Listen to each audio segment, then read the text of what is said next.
En vivo, desde la octava, en el corazón de la Ciudad de México, para todo el país, en contexto. Es momento de ponernos en contexto con Rubén Luengas.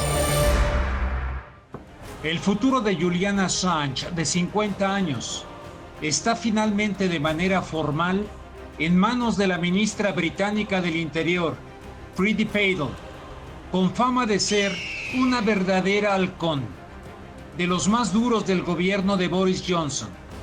Patel debe tomar en un plazo de 2 meses la decisión de extraditar o no a Estados Unidos al cofundador de WikiLeaks, que permanece actualmente en la prisión londinense de alta seguridad de Belmarsh. Los abogados de Assange ya han anunciado la decisión de su cliente de pelear hasta el final por su causa. ¿Cuál será finalmente el desenlace de esta historia, sin duda marcada esencialmente por la venganza de las instituciones controladas por la élite contra el periodista australiano, por haber dicho muchas verdades, más que incómodas? Así empezamos en contexto. Es momento de ponernos en contexto con Rubén Luengas. ¿Qué tal, estimados amigos? ¿Cómo están? Me da mucho gusto saludarles. Buenas noches. Bienvenidos a En Contexto en esto que es el canal de YouTube de La Octava. Y tal como lo acabamos de enunciar en esta introducción, pues hace unos días se dio a conocer esta decisión de un juez que coloca en manos de esta mujer, que es verdadero halcón, como digo en la introducción, uno de los personajes más duros del gobierno de Boris Johnson. Pero no nos confundamos, aquí se trata de una situación donde interviene Estados Unidos, la Gran Bretaña y, a fin de cuentas, el castigo que en vida, la tortura que en vida le han estado realizando a Julian Assange por haber sacado la verdad de cosas que prefería el establishment internacional que quedaran en secreto. Y los verdaderos responsables de algunos capítulos de esta situación, como por ejemplo el señor Bush, el señor Aznar, el señor Tony Blair y muchos otros, Condoleezza Rice, en el caso específico de Afganistán e Irak, esos andan dando conferencias, Condoleezza Rice tocando el piano porque toca el piano, en fin, mientras este hombre, por informar como periodista, que lo acusan de haber sido un hackeador, no, a él le filtraron y le dieron información que publicó para que el mundo conociera la verdad. A punto de ser extraditado a los Estados Unidos, le esperan 175 años de prisión, equivalente a una cadena perpetua. Y para analizar este tema me da mucho gusto saludar aquí en el estudio a la doctora Guadalupe Correa. Guadalupe es profesora de George Mason University allá en los Estados Unidos. Guadalupe, muy buenas noches. Muy buenas noches, Rubén. Muy contenta de estar aquí por primera vez aquí en el estudio. Muchas gracias por la invitación. Aquí directamente en el estudio, ¿no? Sí. Y también nos acompaña directamente desde Buenos Aires, Argentina, el doctor Fernando Buenabad, doctor en filosofía y presidente de la Fundación Red de Estudios para el Desarrollo Social. Te saludamos hasta Buenos Aires, mi querido maestro Buenabad. Rubén, para ti y para toda la audiencia, para la compañera contertulia de esta tarde, noche, un abrazo grande. Como siempre, Rubén, tratando de atender a las agendas prioritarias de este momento de la historia de la humanidad. Pues muy bien, mira, dado que te encuentras allá en Buenos Aires, le voy a pedir a Guadalupe que vayamos primero contigo hasta la Argentina. ¿Cuál ha sido tu primera reacción cuando se dio a conocer esto del juez? A mí, francamente, no me sorprende. No me sorprende, yo creo que se van reduciendo dramáticamente las posibilidades de que pudiera ser liberado Julian Assange y le espera una situación muy difícil. Ojalá se revierta, pero no veo por dónde. ¿Tú cómo ves el asunto? Pues tampoco hay por mi parte, mucha sorpresa. Cuando anuncian ustedes que esta persona que en sus manos tiene ahora el destino de Julian Assange, que es un halcón, yo me preguntaba ahora mismo, ¿y quién de todos esos no lo es? Exacto. ¿Quién de todos esos no es justamente un protagonista de de la versión más odiosa de la represión, de la censura, del castigo a todo aquel que abogue, que luche, que se comprometa con la verdad. Y Rubén, este es el problema más grave de nuestro tiempo, a mi entender, o uno de los más graves, que es la ofensiva brutal del imperio norteamericano y de toda su mafia militar, su mafia financiera y su mafia mediática, para atacar a la verdad, para atacar a la libertad de los seres humanos y al derecho que nos asiste a todos de estar informados con verdad, con calidad, con prontitud, al derecho humano fundamental consagrado después de muchas luchas históricas, después de muchas grandes batallas humanas por defender el derecho a la información y a la comunicación, y con ellas el derecho a la verdad, al conocimiento de los datos, al conocimiento cuantitativo y cualitativo de la verdad que se construye con consenso, a la verdad que se construye con evidencia, con certeza, con autoridad y con ganas de construir, pues, de elevar la conciencia de los pueblos. Eso es lo que está hoy siendo atacado, junto con la vida, por supuesto, y la integridad física de Julian Assange. Lo que está hoy resintiéndose a nivel mundial es esto, ¿no? La moraleja de los imperios, la moraleja de los poderes, el mensaje finalmente mafioso que dice: si tú llegas a develar mis secretos, estás condenado a un infierno, ¿no? Y bueno, eso mismo está pasando hoy con el caso de Julian Assange y con otros casos como el episodio bélico en Ucrania, como por supuesto todas las malversaciones económicas y políticas que hoy son una crisis en Estados Unidos enorme, y por supuesto con la realidad profunda y dolorosa de un mundo sometido a una tortura de inflación, que también es una operación absolutamente inhumana, que es un delito de lesa humanidad, y que tiene sus secretos, que cuando alguno los devela, cuando alguno revela las causas de estas canalladas, pues se ve como Julian Assange condenado a este infierno, ¿no? Ayer mismo me entero de que Pérez Esquivel, Premio Nobel de la Paz, está movilizándose a estas horas, incluso entiendo que buscando el apoyo del Papa Francisco para mover una vez más lo que pueda moverse en defensa de Julian Assange. Y algunos estamos esperanzados a que algo se logre, sin embargo, con mucho escepticismo, ¿no? Pues sí, sinceramente creo que debiéramos incluso salir a las calles. Yo por lo pronto me ofrezco para cualquiera que aquí en México, y que vayamos enfrente de la Embajada de la Gran Bretaña y de los Estados Unidos. En verdad lo digo con toda sinceridad, porque se trata de una persona inocente, Guadalupe. Creo que estamos ante el escenario de que el cinismo, de que lo importante no es que las cosas pasen, sino que se sepan. Aquí se está condenando a alguien por haber informado situaciones que violaban el derecho internacional y crímenes de guerra, como en el caso, por ejemplo, de Fallujah. Exactamente. Es una situación muy complicada y nos deja ver cómo la complicidad de estos halcones, cómo la complicidad de este Estado profundo, porque por un lado tenemos al expresidente Trump y tenemos al actual establishment, que supuestamente está vinculado al poder de los Clinton, obviamente al actual presidente Joe Biden, y se pensaba, porque se llegó a pensar, que el expresidente Trump era una persona que no era del establishment. Exacto. Y nos damos cuenta... Y que pudo haber dado el indulto. Que pudo haber dado el indulto. Primero se los dio a sus amigos mafiosos que a un verdadero periodista. Y a su consuegro. Exactamente. A un grupo de mafiosos. A un grupo de mafiosos. Exactamente. Y además de que la información le sirvió a él para poder hacer su campaña. Él felicitó a Wikileaks. Julian Assange estuvo celebrado premios, inclusive por Amnistía Internacional, y tú sabes quién financia Amnistía Internacional.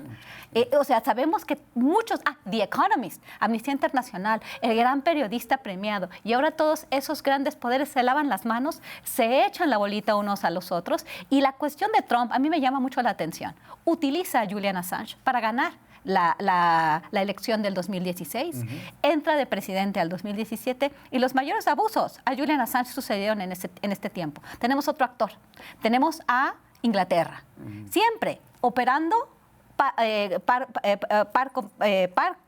la par con los Estados Unidos. Tenemos también toda una serie de personajes, republicanos, demócratas, neoconservadores, liberales, supuestamente. Y este señor, a ver, también por otro lado, cuando consigue información, cuando se le filtra la información a Julian Assange, ¿será el último hombre? No, claro que no. Este tipo de filtraciones consideran muchas otras personas. ¿Por qué a él? Esa es la única persona que se condena. Cuando esta es una operación mayor, que debió haber detenido otras personas, probablemente políticos de Estados Unidos también, pero es solamente una persona. ¿Y para qué se hace esto? Para presentarlo como si fuera un ejemplo de lo que no se debe hacer, de lo que no se debe decir. Es un ejemplo de censura para establecer la censura hacia los demás. Esto es muy importante, porque no solamente fue el hackeador Julian Assange, el programador, el criminal. ¿Por qué? Porque es un espía. No, en esa operación hubo más personas. ¿Por qué no sabemos nada más de esa filtración? ¿Por qué no tenemos más nombres? ¿Y por qué él se presenta ahí? Lo encarcelan, lo quitan de toda relación con el mundo, lo vuelven loco. Se enferma. ¿Para qué? Para que si tú haces eso, que ni siquiera, si tú no tienes información en tus manos, ni siquiera se te ocurra que se conozcan los secretos de un Estado profundo que ha perpetrado crímenes de lesa humanidad. Ciertamente lo dices muy bien. Fíjate, Fernando, Guadalupe, que hubo un muchacho joven, Seth Rich, un joven que se encargaba de reclutar votos para el Partido Demócrata. Y un día iba caminando con su celular, hablando con su novia en Washington, le llegaron por detrás, lo mataron. Hasta la fecha, sus padres dicen, y lo consulté antes del programa, de que está tipificado como un intento de robo.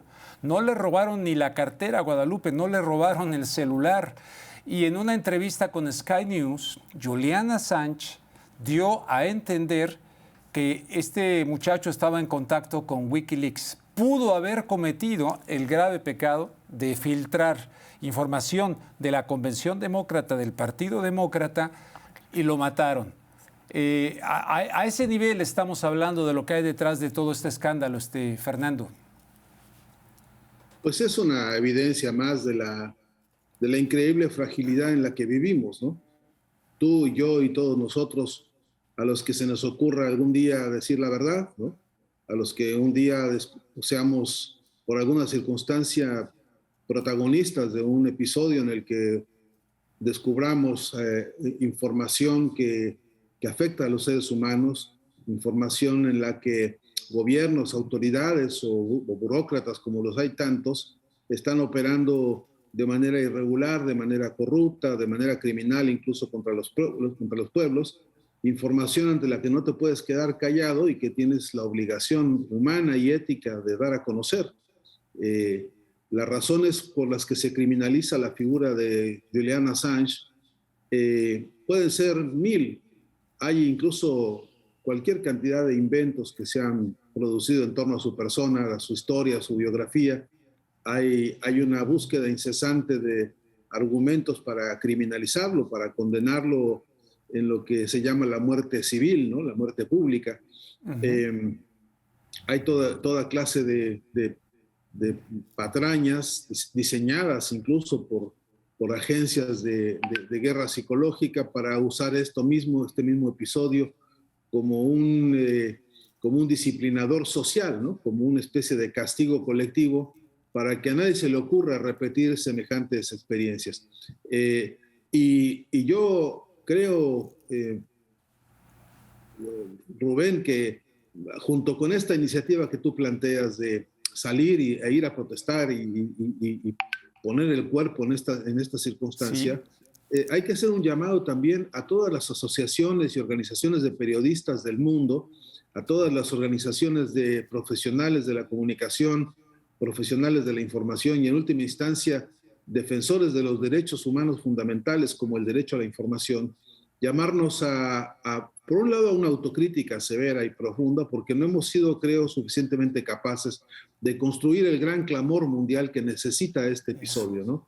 No hemos sido capaces de darle el volumen político a una protesta que tiene que ver con la defensa de un compañero nuestro, de una persona cuyo delito es haber expuesto la verdad, sino además con un frente que es indispensable, porque tolerar esto, llegar a las consecuencias a que quieren llevar este episodio de la vida de Julian Assange, es una derrota enorme para todos nosotros, para la especie humana, me refiero, y para todo aquel que se dedica a la comunicación y al periodismo. Y yo creo que es hora de que nos hagamos esta autocrítica constructiva, una autocrítica movilizante, una autocrítica que construya, repito, que eleve el nivel de la conciencia, que proponga movilizarse, pero sobre todo que ponga puntos sobre las IES en un momento que es crucial, Rubén.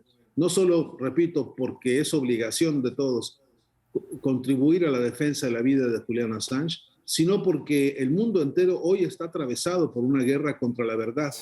Las páginas de todos los diarios están infestadas de llamadas fake news, falacias diseñadas estratégicamente para sembrar confusión, para calumniar, para perseguir a líderes sociales, para incriminarlos, para ensuciar sus vidas, ¿no? Y este despliegue perverso que vemos por todo el mundo tiene nombres y apellidos.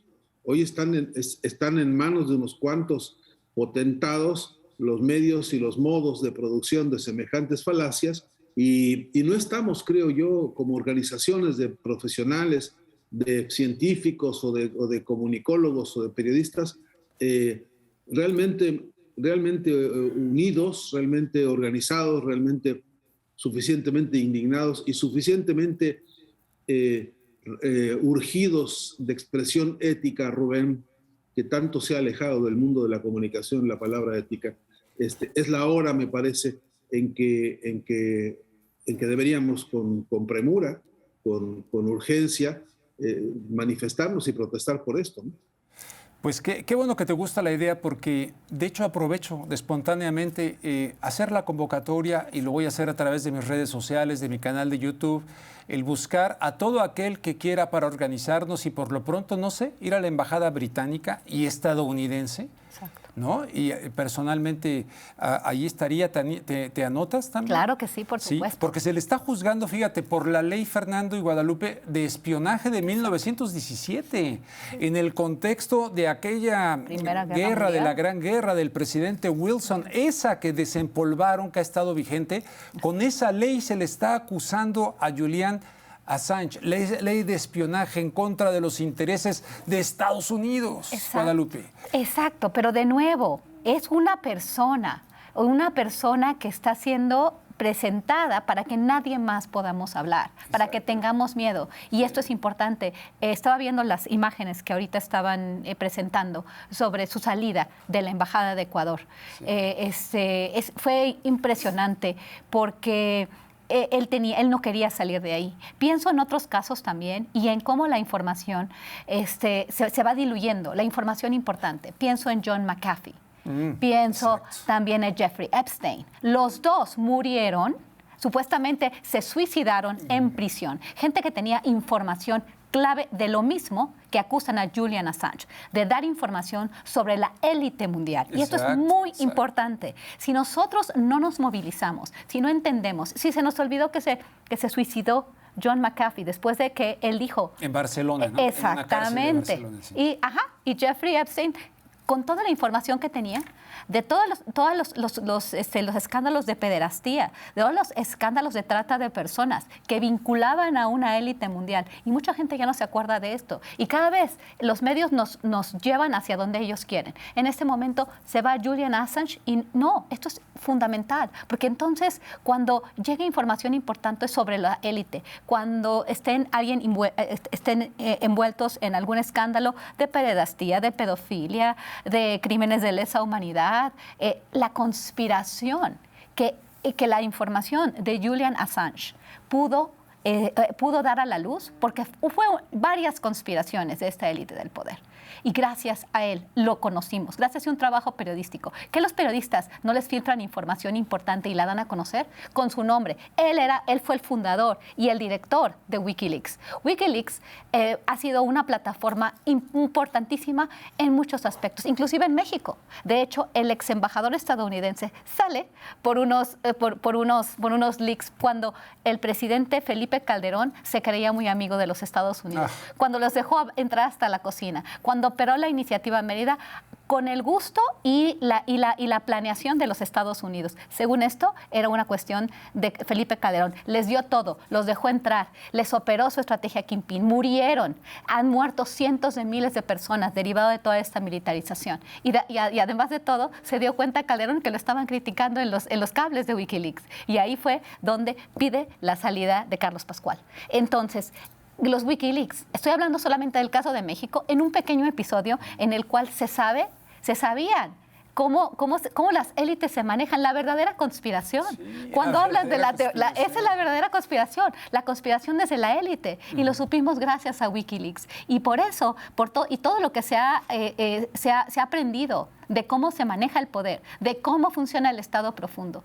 Inclusive, por eso Donald Trump no lo indultó. ¿Por qué? Porque él es parte de este Estado profundo. Es parte.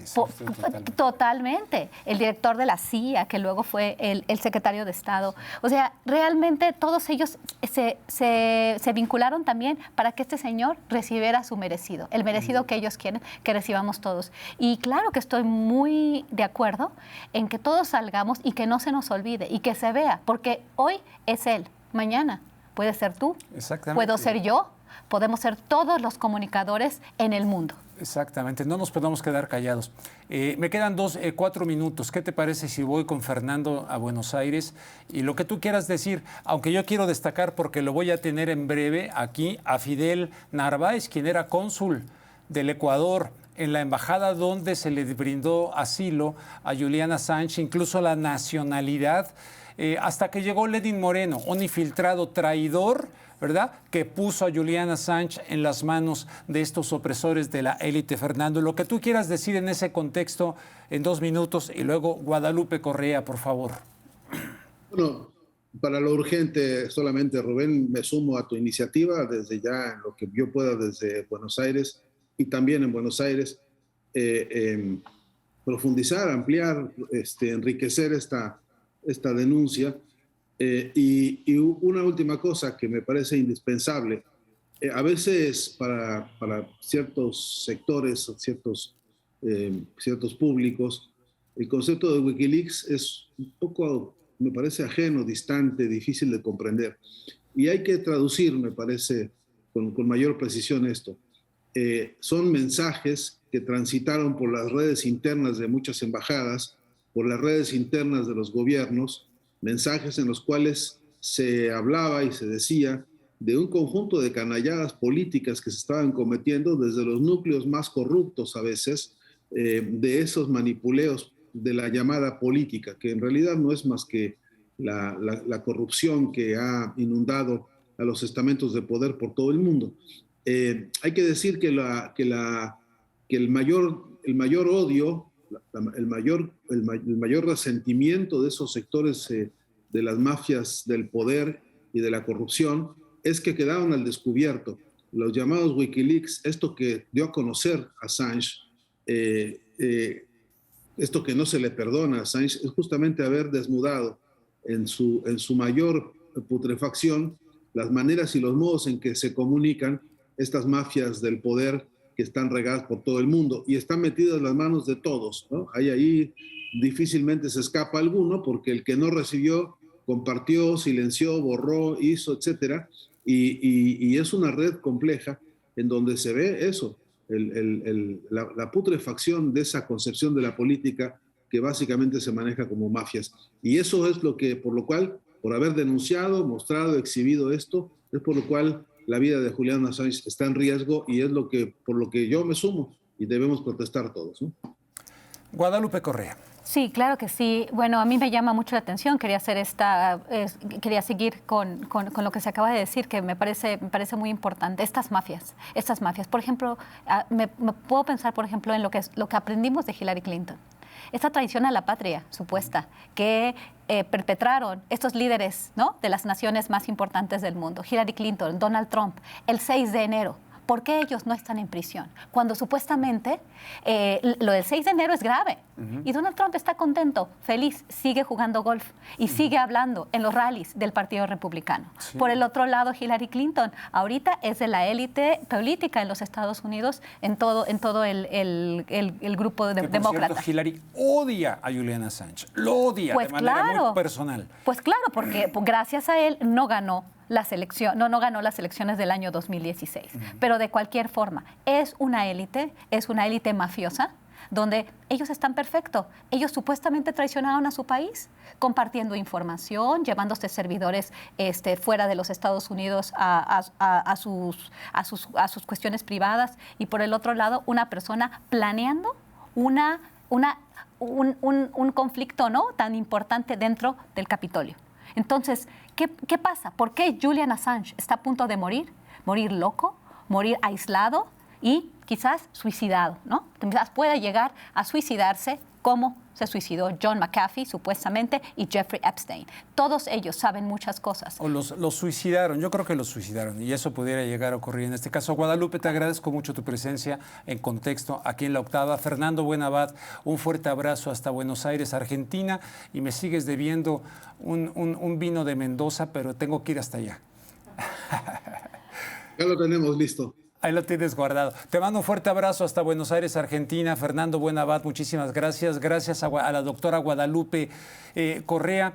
Y pues ahí está ya el contexto de esta información que les estamos dando. Vamos a ampliar con mi compañera Elia Almanza sobre toda esta situación que rodea a Julian Assange. Y más adelante, no se vayan porque voy a tener a Fidel Narváez, el hombre que se convirtió incluso en amigo personal y que salvó en ese tiempo la embajada del Ecuador a Julian Assange. Y más adelante voy a tener en el estudio a John Ackerman. Pero vamos a esta información. El fundador de Wikileaks, Julian Assange, enfrenta otro momento decisivo en su defensa por la libertad, ya que la Corte Suprema de Reino Unido aceptó extraditarlo a Estados Unidos, donde es acusado de 18 delitos de espionaje e intrusión informática, y por los cuales podría ser condenado a 175 años de prisión. El gobierno estadounidense logró anular en una corte de apelaciones inglesa la decisión previa de no entregarlo. Se trata de una importante victoria en su intento por llevar a aquel país a Assange, quien ha estado encarcelado en Londres desde su detención en 2019 en la Embajada de Ecuador. Washington quiere juzgar al fundador de la web de filtraciones por la publicación, a partir de 2010, de al menos 700,000 documentos diplomáticos y militares secretos, relacionados principalmente con abusos y crímenes de guerra en los ataques dirigidos por Estados Unidos contra Afganistán e Irak. Entre esos documentos que se filtraron, destaca un video que mostraba a civiles, incluidos 2 periodistas de la agencia Reuters, muertos por disparos de un helicóptero de combate estadounidense en Irak en julio de 2007. En un primer intento se bloqueó la extradición al considerar que Assange se encontraba frágil de salud mental y podía cometer suicidio si era entregado al sistema judicial de Estados Unidos, además de la posibilidad de recibir malos tratos y ser víctima de violaciones a sus derechos humanos. Los abogados de Washington apelaron esta decisión y el tribunal en Londres les dio la razón por considerar que Estados Unidos ha proporcionado ahora al Reino Unido un paquete de garantías. La defensa de Assange tendrá ahora hasta el 18 de mayo para presentar alegaciones, con la esperanza de que se detenga la entrega. También podrían buscar una nueva apelación sobre otros aspectos jurídicos.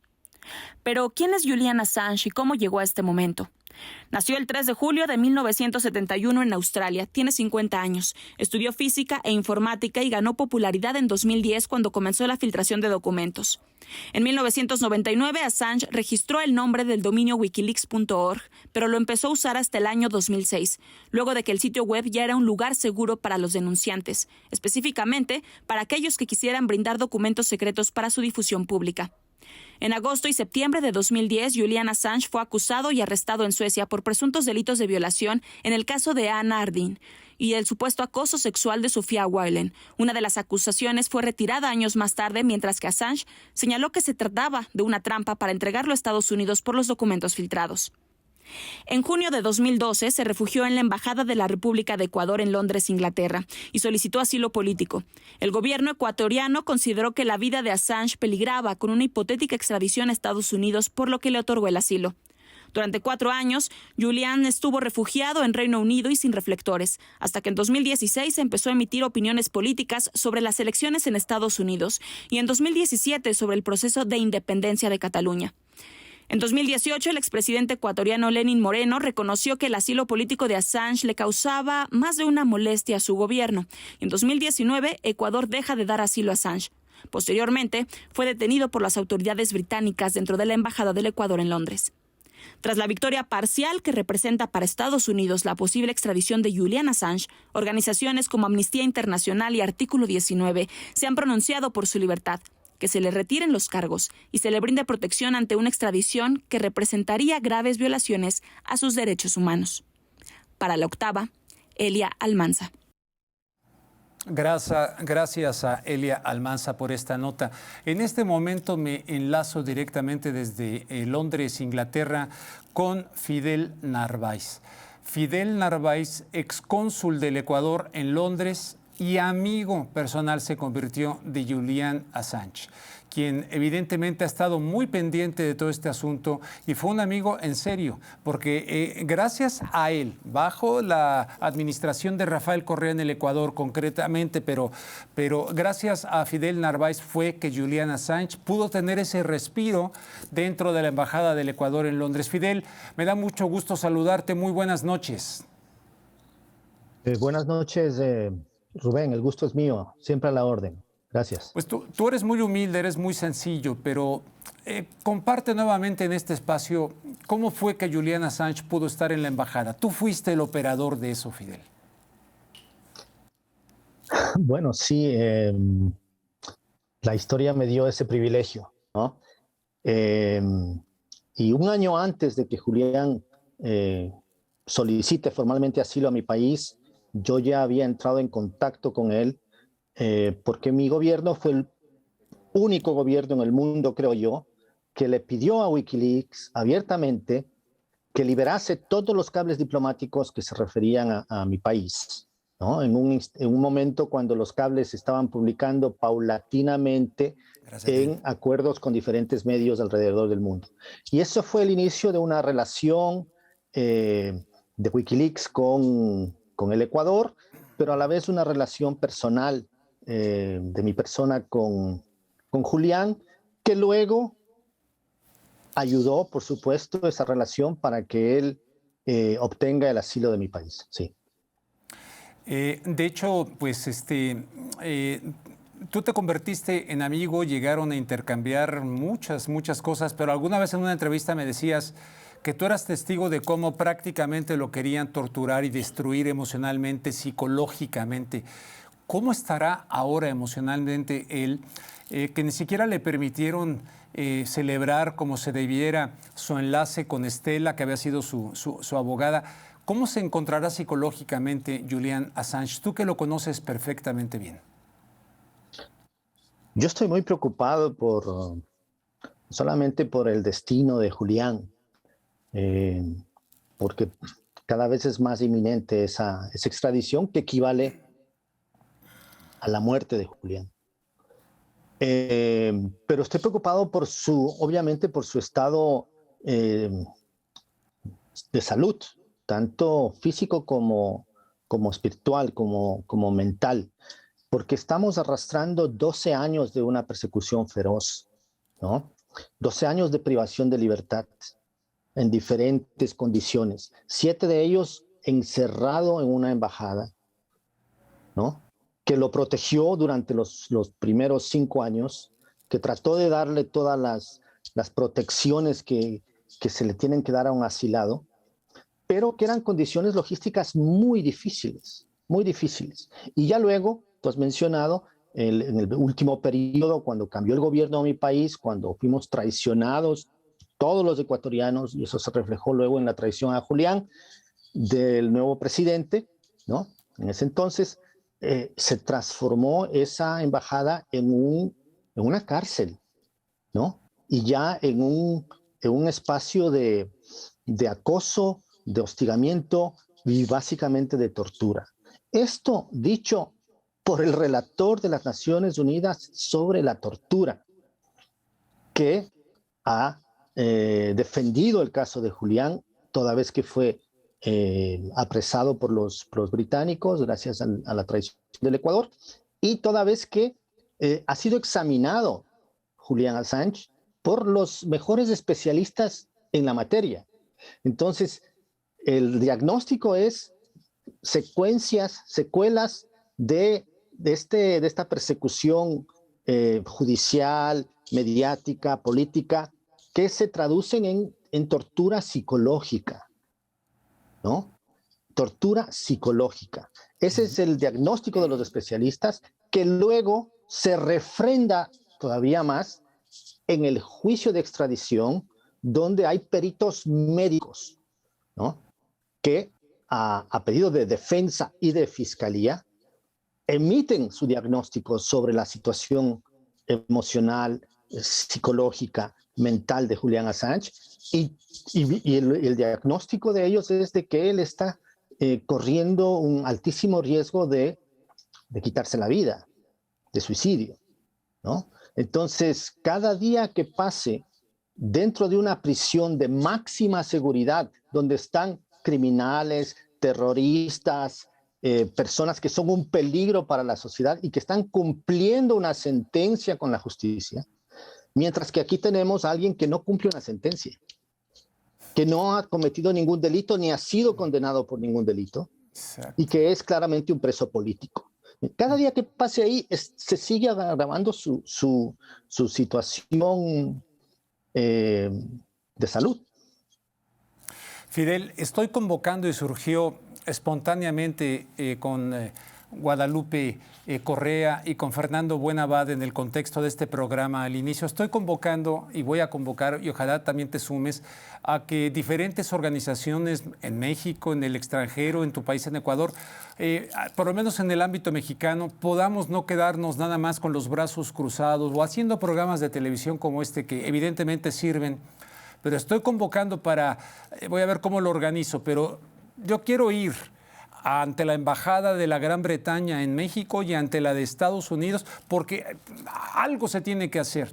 Yo te vi recientemente allá en Londres, de hecho estaba por ahí Estela, la esposa de Julián Assange, y mucha gente protestando allá afuera. Por lo menos algo de ese tipo de presión para que esta élite, esta misma élite que defendió, por ejemplo, a Augusto Pinochet, la señora Thatcher en la misma Gran Bretaña, o sea que no se trataba de la ley, se trataba de proteger a los personajes de la élite, y en este caso es una derrota para la humanidad, no solamente para el periodismo. ¿Exagero? No exagera de ninguna manera, Rubén. Estamos frente a la mayor amenaza para la libertad de expresión de nuestra generación, definitivamente de este siglo, ¿no? Esa es la trascendencia del caso de Julián, porque es básicamente la criminalización del periodismo, ¿no? Sí. Que la gente no se confunda y no crea que a Julián Assange le están acusando de haber hackeado, de haber robado ilegalmente nada, ¿no? Ninguna documentación. Lo están acusando de haber recibido, de haber tenido posesión y de haber publicado información que los Estados Unidos consideran clasificada, ¿no? Información sobre crímenes de lesa humanidad, crímenes de guerra, abusos a los derechos humanos, ¿no? Etcétera, etcétera. Ahora que estamos en un contexto de guerra, yo creo que valdría plantearse la pregunta, ¿no? ¿Qué sucedería si de aquí en unos meses más hay un filtrador ruso, ¿no? Que demuestra claramente crímenes de guerra en la guerra que se está dando este momento frente a nuestros ojos, ¿no? ¿Qué le va a pasar a ese filtrador? ¿Y qué le va a pasar al periodista que publique eso? Yo sé lo que le va a pasar a ese filtrador. Seguramente le van a poner, si son los rusos o los ucranianos, en una corte militar. Pero ¿qué le va a pasar a ese periodista? ¿Qué va a hacer Occidente? ¿Qué van a hacer los medios occidentales, la sociedad civil occidental con ese periodista? Lo van a condecorar, le van a dar el estatus de héroe? ¿Lo van a defender o van a permitir que lo extraditen para meterlo de por vida en una cárcel por habernos revelado la verdad? ¿No? Esa es lo que está sucediendo en este momento. No hay ninguna diferencia. La diferencia es quién está cometiendo los crímenes. Fidel, en esta semana entrevisté a Mauri Chamorro, que tú lo conoces muy bien.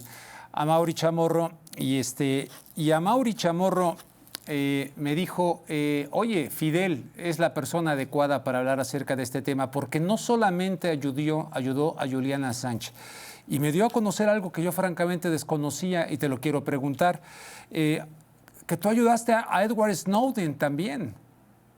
Cuéntanos eso no lo sabía. Bueno, para todos estos episodios que no son de tan conocimiento público, permíteme la propaganda. Este año tengo la firme convicción de que saldrá ya el libro relatando todo esto. Snowden fue ayudado por Wikileaks, ¿no?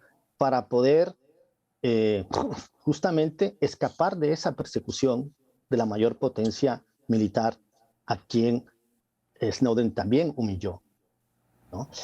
Y la intención de Snowden era llegar a mi país. Ese era su destino. A Ecuador, sí. A Ecuador, esa era su primera opción, porque Ecuador ya había demostrado la entereza política, así pequeñito como lo veías, de proteger a Julian Assange desde los Estados Unidos. Entonces, esa era la intención. Lamentablemente, las condiciones logísticas, geográficas, no permitieron que se pueda dar ese traslado. Snowden no tenía, él se encontraba en Hong Kong y no hay vuelos directos de Hong Kong a Latinoamérica, ¿no? Menos aún al Ecuador. Entonces él tenía que hacer un trayecto vía Moscú y luego quizás La Habana, Caracas, etcétera, pero no tenía visas, no tenía nada, ¿no? En ese contexto yo le emití yo era el cónsul de mi país y le emití un documento que es un salvoconducto, que es básicamente algo que certifica que las autoridades de mi país están auspiciando a este individuo para que pueda llegar de forma segura al Ecuador y que las autoridades migratorias en su trayecto le presten las facilidades del caso. Pero los Estados Unidos le revocaron su pasaporte cuando él estaba en el aire para hacer su escala en Moscú. Y esa es la historia, él se quedó ahí atrapado en Moscú. No buscó Rusia. No buscó Rusia. Y él lo relata ahora en su ¿Cuándo libro sale tu también. libro? ¿Cuándo sale tu libro? Y te entrevisto una vez que esté el libro y que me lo mandes o que lo consiga yo para leerlo. A finales de este año estimo yo que estará listo. Fidel, pues te mando un fuerte abrazo. Hasta Inglaterra te agradezco mucho y yo como periodista agradezco mucho tu trabajo y que siempre estás dispuesto a hablar y platicar y acerca de este tema tan sensible. Te agradezco mucho y estamos en contacto si me lo permites. Siempre un privilegio. Gracias, Rubén. Un abrazo para México. Un fuerte abrazo. Es Fidel Narváez. Ya ven, directamente involucrado en dos temas importantes. Edward Snowden, Julian Assange, un latinoamericano, un ecuatoriano de una gran estatura moral. Si me permiten, hacemos una pausa aquí en Contexto en La Octava y al regresar vamos a platicar con John Ackerman acerca de las culpas, los pecados del propio partido Morena, como lo planteó él en un reciente tuit. Regresamos en Contexto. Son las 2 de la tarde con 27 minutos. Si buscas que la información sea cercana, a detalle, clara y objetiva, estás en el lugar correcto en La Octava Noticias con Luisa Cantú. Un noticiario fresco y dinámico construido de manera actual para que te conectes con el mundo en tan solo 60 minutos. La Octava Noticias con Luisa Cantú, lunes a viernes, 2 p.m. por laoctava.com, YouTube y 88.1 FM.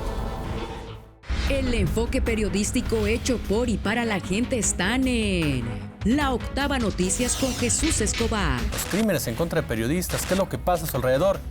La información al momento en un noticiario en el que tenemos mucho que decirte, pero sobre todo donde nos importa más escucharte. Como siempre un gusto, como siempre un placer. La Octava Noticias con Jesús Escobar, lunes a viernes, 6 p.m. por laoctava.com, YouTube y 88.1 FM. Ahora La Octava Noticias es 100% digital.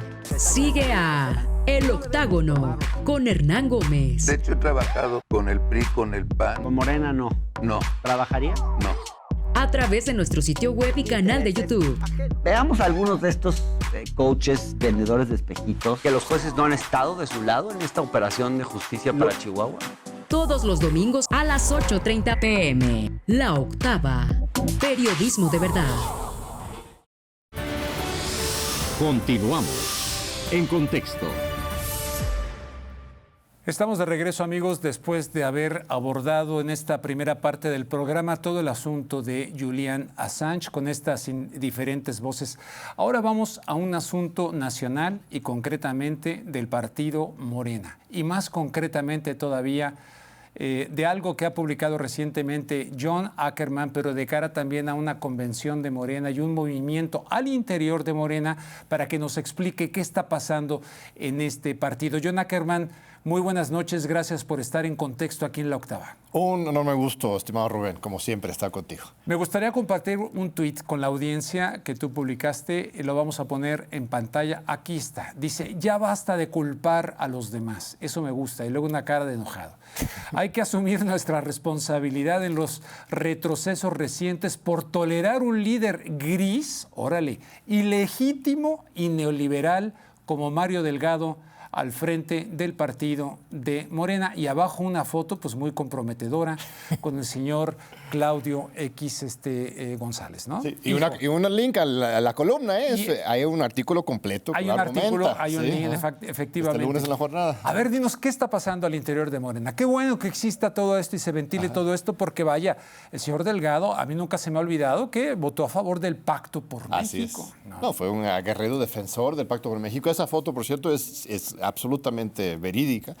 Algunos han dicho que es un montaje o algo, pero no, él promovía la reforma educativa, supuesta reforma educativa de Peña Nieto, que en realidad era una reforma laboral diseñada para despedir a miles de maestros a nivel nacional, sobre todo los maestros más de izquierda, más aguerridos, una especie de limpieza ideológica y popular del magisterio, y él aplaudiendo, presentando iniciativas propias. Él salta a Morena, al obradorismo, muy tarde, no es de los fundadores, Mario Delgado, incluso no estaba afiliado. El INE tuvo que hacer alguna artimaña ahí para simular una cercanía de afiliación al partido para que pudiera participar en esta encuesta hace año y medio para que fuera dirigente del partido. Mira, los pasados se pueden perdonar, nunca olvidar, lo dice el presidente, se pueden perdonar si es que la gente tiene una voluntad de construir en unidad. Mario Delgado, cuando llegó en noviembre, yo mismo y muchos le dimos un voto de confianza. A ver si es cierto sus promesas de unidad y trabajar juntos. Yo no apoyé, por ejemplo, a Porfirio Muñoz Ledo. Si bien ideológicamente es un hombre más de izquierda, se me quedó claro que él competía por él, por su ego. Lo decía abiertamente. Sí. Yo quiero ganar las Olimpiadas, de que la medalla olímpica de haber sido presidente de 4 o 5 partidos, un proyecto, no tenía proyecto, era nada más él. Entonces Mario prometía unidad y respeto a las bases y al movimiento.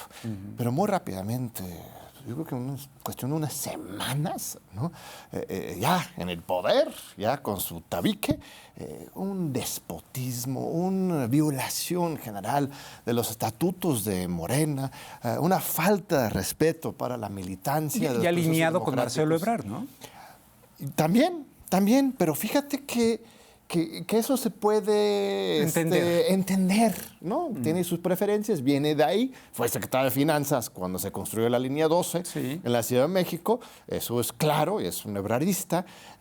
Pero pues todos los políticos tienen alguna afiliación. El asunto es que cuando ocupas un cargo tienes que ser democrático y plural. Pero yo lo decía en términos neoliberales, porque Marcelo Ebrard viene desde Carlos Salinas de Gortari, Camacho. O sea, hay una línea neoliberal y es lo que tú dices en tu tweet. Sí, y esto se está reflejando en la manera en que ejerce la dirección del partido. Entonces, insisto, ideas podemos debatir diferentes ideas políticas públicas y eso es legítimo, tener una pluralidad ideológica en Morena, pero cuando uno dirige un partido, sobre todo un partido de izquierda, tiene responsabilidad de izquierda. Yo diría que sí lo es. Eso es lo maravilloso.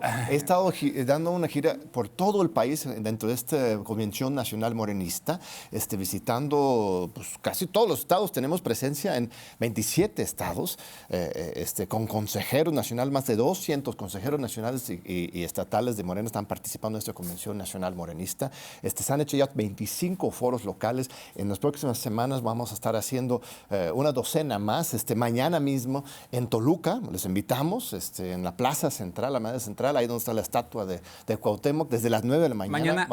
Mañana domingo. En Toluca. En Toluca vamos a estar haciendo la primera convención estatal morenista. Lo que he visto es que los militantes de base, sobre todo los fundadores, por supuesto que son de izquierda, están apoyando desde siempre a Andrés Manuel con una visión de izquierda. Pero ellos son el partido, esa es la cosa. Mario Delgado no es el partido. Él tiene que mandar obedeciendo a las bases. Y las bases están exigiendo ser tomadas en cuenta y una dirección progresista al partido. Mario Delgado se viste de radical, ahora muy radical, con los traidores, ¿sabe qué? Pero nadie se lo cree. Morena merece un dirigente legítimo y comprometido con las bases y mira, este movimiento no es para tumbar a Mario, imagínate, sale Mario, entra alguien igual o peor, no se trata de eso, lo que se trata es de generar fuerza popular desde las bases para que el partido pueda llegar a un momento en que puede elegir su propio presidente, porque Mario no fue electo por las bases. Y que no se convierta en un PRD, porque en un momento dado el PRD, para algunas personas se consideraba como una especie de reserva moral y se convirtió en un verdadero fracaso. Y Morena, algunos consideran que pudiera seguir ese camino. Pero no demasiado tarde. Eso es lo importante. Sí hay neoliberales y un estilo neoliberal dentro de Morena. Están buscando agarrar a pedazos al partido, pero la nuez, el corazón de Morena, de sus militantes, de sus fundadores, sigue. Es conmovedor, estimado Rubén. Uno pensaría que la gente ya estaría tirando la toalla. Estos que están tomando el partido, chapulines, los burócratas, me voy a mi casa. Yo soy obradorista, pero no morenista. Algunos sí, algunos dicen eso. En la nueva generación, los jóvenes se están alejando. Estoy con Obrador, pero no con Morena. Exacto, yo escucho mucho eso. Pero también está lo otro. Y hay miles de militantes más, millones de militantes que están diciendo, no, yo soy morenista. Morena pertenece al pueblo. No voy a permitir que este barco, creación tan hermosa en que hemos participado nosotros desde hace años, y Morena no es de solo 2014, es de décadas, es el resultado de luchas sociales de décadas. No estoy dispuesto a dejar que estos chapulines me roben esta institución que hemos construido entre todos. Entonces, para eso existe la Convención Nacional Morenista, no para dividir, nos acusan de dividir, no, sino para reunir, para estar juntos. Quienes dividen, quienes están dejando solo a Andrés Manuel López Obrador, es la cúpula hoy que están usando los recursos de su poder para ayudar a sus cuates. ¿Y cómo se para el presidente desde tu perspectiva ante esta situación? Él como presidente, ¿cómo ve? Porque él en un momento dado incluso llegó a decir, bueno, si Morena se traiciona, él mismo llegó a plantear un deslinde con respecto de Morena. Así es, Andrés Manuel es muy claro, primero muy respetuoso con el partido, dice que no vamos a reproducir los esquemas anteriores del partido gobierno, del gobierno partido, tenemos que tener una distancia clara entre esos dos. La última reunión en que Andrés Manuel estuvo frente a un evento del partido fue 19 de agosto de 2018, antes de tomar posición, después de la elección, en que él dijo, mira, yo me voy a gobernar, a transformar desde el gobierno, pero ustedes del partido, en este Congreso Nacional Extraordinario, tienen que comprometerse con hacer las cosas de manera diferente, defender los principios, de no simular.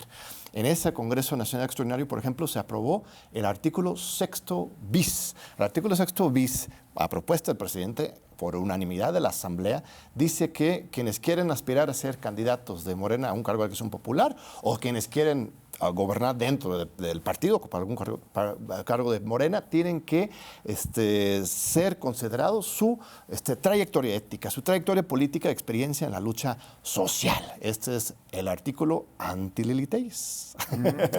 El mismo Andrés Manuel está diciendo ahí, mira, pues necesitábamos el apoyo para llegar, pero ya es momento para que pasemos a la otra etapa, ¿no? Formamos nuestros propios líderes, nuestros propios dirigentes, nuestra propia mística y ética. No tenemos que estar siempre jalando de fuera.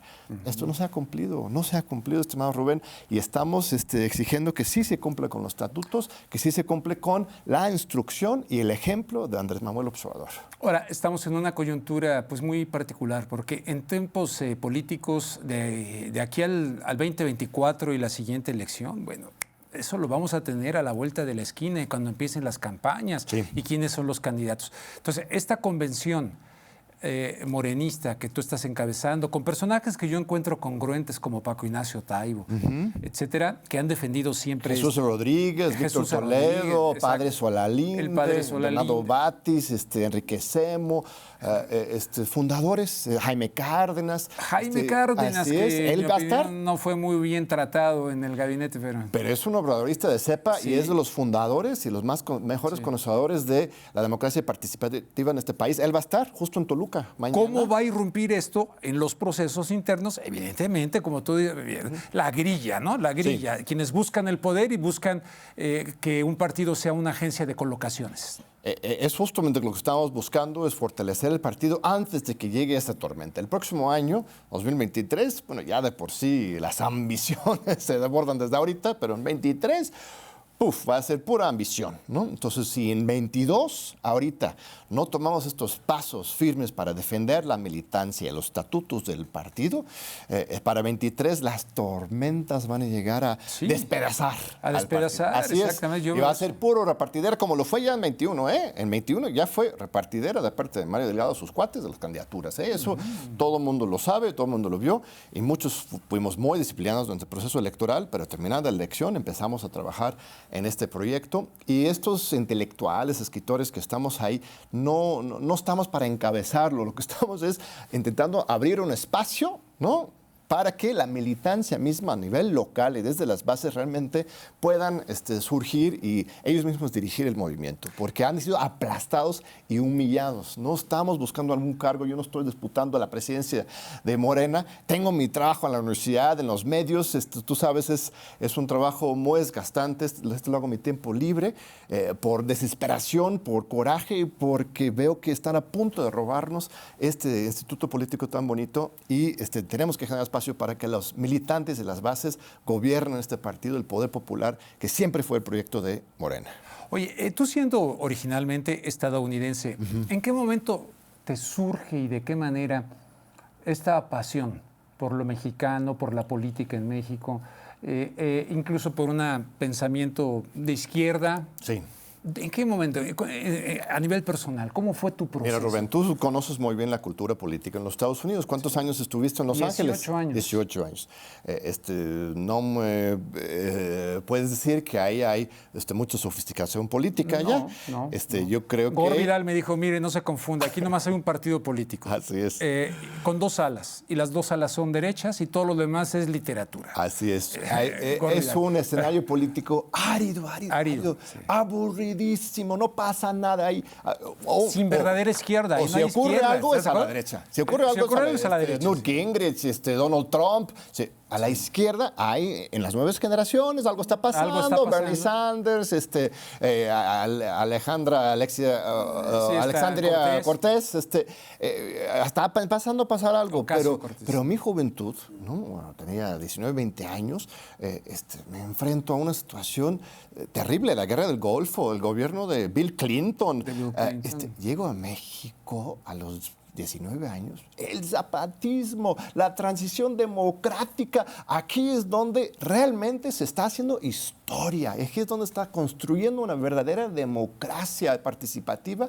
Aparte, pues, conozco a Irma y yo nos conocimos en la Selva Lacandona, ¿sabes? En el encuentro intergaláctico contra el neoliberalismo y por la humanidad. Pues yo estuve organizado ahí. por los zapatistas. Sí, yo fue estuve en ahí. el verano 96. Entonces, pues ahí, aquí ya ahí me la quedé. conociste. Ahí alguien la conocí. Y además qué te el trajo contexto, originalmente a los 19 años? Pues yo ya había estado haciendo trabajo comunitario con pueblos indígenas de la Huasteca potosina, también en Michoacán, en la zona de Pátzcuaro. Entonces ya conocía, ya había venido en la prepa, muy joven, y entonces regresaba una y otra vez, y cada vez México me capturaba más. Y mira, pues qué maravilla. La historia ha demostrado que justo es en México donde se está avanzando la democracia, mientras en los Estados Unidos hay un colapso absoluto de cualquier posibilidad de transformación democrática, por lo menos ahora. O sea, Biden está vuelto loco con esta cuestión de Ucrania, ¿eh? Bueno, ya saluda fantasmas, ¿no lo viste? Es una cosa Se voltea a saludar increíble. fantasmas. Está poniendo en riesgo la humanidad, Biden, mucho más que Putin, es mi opinión, ¿no? La comparto, mucho más que Putin. Sin defender a Putin como un ídolo, pero está poniendo en riesgo. Y aquí en México, con los problemas que tenemos con los avances y retrocesos, y nadie dijo que iba a ser fácil la cuarta transformación, estamos avanzando, estamos incluso poniendo un ejemplo al mundo, y eso se debe a la cultura política mexicana, a la Revolución Mexicana, y esto es para mí un enorme gusto, un honor que este país me haya aceptado como suyo, y lo gozo mucho, y estoy muy agradecido. Te veo más comprometido que muchos mexicanos con la cuestión mexicana, lo digo sinceramente. Oye, pero soy mexicano, absolutamente. No, ya me queda claro. Te quería preguntar, ¿qué margen hay para un nacionalismo sano, una soberanía sana? Yo esperaba también eso de la cuarta, y digo esperaba porque no me queda claro. El presidente ha dicho, vamos a integrarnos como la Comunidad Económica Europea, todo, con Canadá, Estados Unidos. Eso lo veo más bien el ALCA y no el ALBA. Y yo, francamente, abiertamente, pensaría más en el ALBA. Entonces, eso me desconcierta. Me desconcierta esto de la gobernanza mundial que cita constantemente Marcelo Ebrard por todos lados. Y por otro lado, el presidente con una reforma, planteando una reforma eléctrica, buscando un concepto más nacional. ¿Cómo conciliar esto? Y como bisagra de plataforma, un partido político que no tiene que está muy contaminado, ya no digamos del PRD, está muy contaminado de la cultura que nos impregnó el PRI durante tantos años. Así es, sí, se está reproduciendo mucho esta cultura política, y para eso existe esta lucha que hemos estado hablando. Con respecto a la política exterior, mire, es muy complicada la situación. La reforma eléctrica, aunque no se aprobó la reforma constitucional, la nacionalización del litio por medio de la reforma de la ley minera y los otros esfuerzos en la materia sí implican una defensa clara de la soberanía nacional. Andrés Manuel sí tiene esas convicciones claras y fuertes, y ha sido congruente. Ahora, teniendo el monstruo tan fuerte cerca, pues lo decía el mismo Porfirio Díaz, yo creo que es pragmatismo. Y de repente un exceso de pragmatismo bajo la influencia de, pues sí, una cancillería que no comparte la misma convicción nacionalista. Y lo hemos conversado aquí mismo en una mesa que estuvimos teníamos a Tinker Salas, etcétera.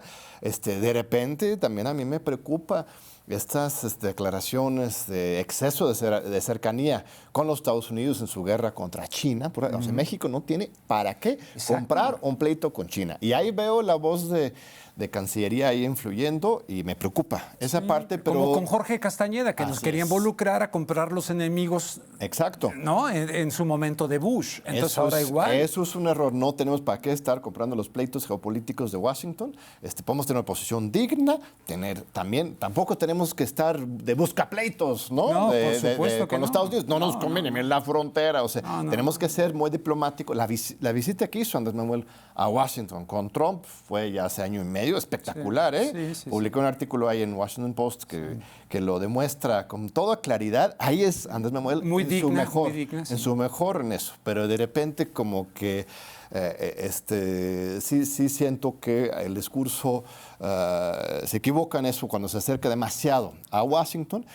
Hay mucha cercanía también con América Latina. No podemos negar que a partir de la llegada de Andrés Manuel se rompe el Grupo de Lima y se generan las condiciones para la paz en Venezuela. Si no hubiera llegado Andrés Manuel, tendríamos miles de muertos en Venezuela a partir de una guerra civil financiada por los Estados Unidos. Evo Morales, le salvamos la vida, literalmente, él mismo lo reconoce. Bolivia también estaría ahorita en una guerra civil sangrienta. Entonces, la influencia de México hacia América Latina ha sido muy positiva en generar condiciones para la paz. Y ahora que llegue Lula y Petro, imagínate, sí vamos a poder hacer el alba, la unidad de América Latina, yo creo. Bien, alguna vez hace muchos años entrevisté a Carlos Castillo Peraza y refiriéndose al PRD me dijo, no, Rubén, ese no es un partido político, esa es la sombra de un caudillo. Algunos extrapolan ese concepto a decir Morena sin López Obrador es la sombra de un líder, de un luchador, y sin López Obrador Morena se deshace. Y ven como prueba de fuego el 2024. Así es, sí, yo creo que es la prueba de fuego, el 24. Y por eso estamos haciendo esta obra, para mantener la continuidad del ejemplo de Andrés Manuel, más allá de su presencia. Porque efectivamente, si él se va y no hay un partido para darle continuidad, los oportunistas y los chapulines y los burócratas y el corporativismo, toda esa vieja cultura política, va a ser el que mantiene su legado, ¿no? Supuestamente en nombre, pero en la práctica no. Si realmente queremos darle continuidad al legado del obradorismo, de la cuarta transformación, en la práctica tenemos que tener este poder popular que puede darle seguimiento, porque ninguna persona, todos tendríamos nuestros favoritos o favoritas para la presidenta de la República, porque nadie puede llenar los zapatos de Andrés Manuel. ¿No? O sea, es un líder que se da cada 50, 100 años. Entonces, si queremos darle continuidad, tenemos que ser todos juntos en este partido y movimiento para garantizar que realmente la 4T vaya más allá de un sexenio. ¿Qué le dirías a la audiencia que nos está viendo en este momento? ¿Cuál sería tu convocatoria, tu llamado de cara a esta reflexión interna de un partido que se ha presentado como la esperanza de México?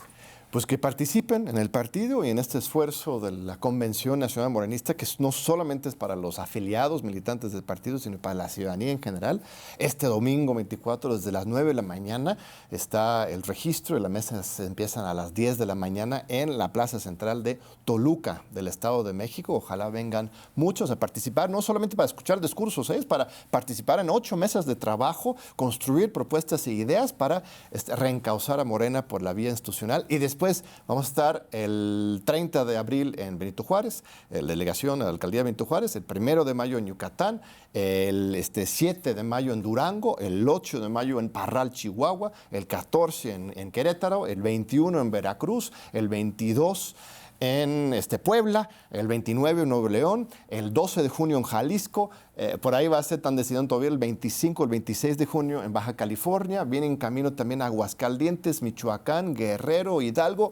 Esto ya se prendió la mecha y están participando en todo el país. Ya hay 200 consejeros y consejeras locales y nacionales que están con este movimiento, que no es una organización, no es una corriente, es un movimiento para rescatar las bases frente a los chapulines y los burócratas.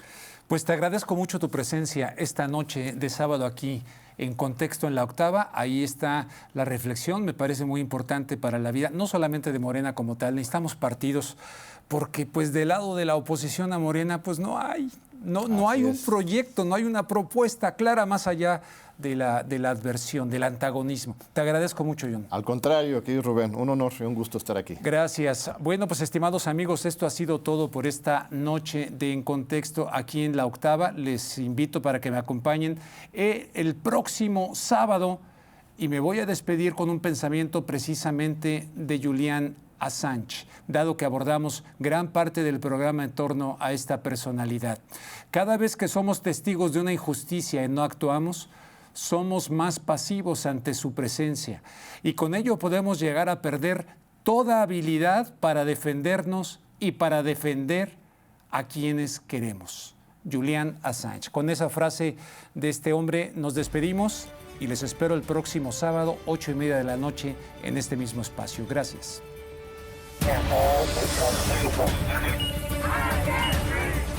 En Contexto. 81.400 personas.